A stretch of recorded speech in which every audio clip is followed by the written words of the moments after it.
அனைவருக்கும் வணக்கம். ஜாதகம், ஜோதிடம் இதெல்லாம் உண்மையா? ஜாதகம் நம்ம பார்க்குறோம்.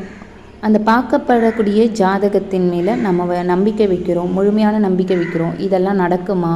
உண்மையிலேயே ஒரு பேப்பர் நம்மளுடைய எதிர்காலத்தை தீர்மானிச்சிடுமா?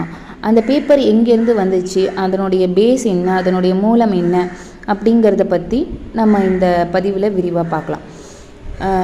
ஜென்ரலாக நம்ம ஃபஸ்ட்டு உலகம் எப்படி தோன்றுனுச்சு சொல்லுங்கள், நீங்களே சொல்லுங்கள். உலகம் எப்படி தோன்றுனுச்சு? பிக் பேங் தியரி அப்படின்றது அண்ட வெடிப்புன்னு சொல்லுவாங்க. அண்ட பெருவெடிப்புன்னா சூரியன் நெருப்பு பிழம்பாக இருந்துச்சு. அந்த நெருப்பு பிழம்பு உடஞ்சி பலவேறு துண்டங்களாக மாறுனுச்சு. அந்த பல துண்டங்கள் கொஞ்சம் கொஞ்சமாக தன்னைத்தானே குளுமைப்படுத்திக்கிச்சு. அதில் ஒவ்வொரு உயிரினங்களும் தோன்ற ஆரம்பிச்சுது. அப்படி ஒவ்வொரு உயிரினங்கள் தோன்றினது தான் நம்ம சயின்ஸ்னு சொல்கிறோம். இந்த சயின்ஸ் அந்த உயிரினங்களுடைய வாழ்வாதாரம், அந்த உயிரினங்கள் இந்த பூமியில் எப்படியெல்லாம் இருக்க போகுது, அந்த உயிரினங்களுக்கு வரக்கூடிய ஆபத்து என்ன, அதனுடைய வாழ்க்கை நிலை என்ன அப்படின்றத பற்றி தெரிஞ்சுக்கிறது தான் ஜோதிடம். அப்போ ஜோதிடமும் அறிவியலும் ஒன்றோடு ஒன்று சம்மந்தப்பட்டது தான். சரியா?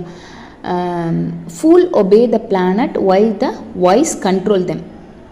ஒரு முட்டாள் அப்படியே கண்மூடித்தனமாக ஒரு ஜாதகமோ ஒரு ஜோதிடமோ சொன்னாங்க, முட்டாள் கண்மூடித்தனமாக நம்புவோம்.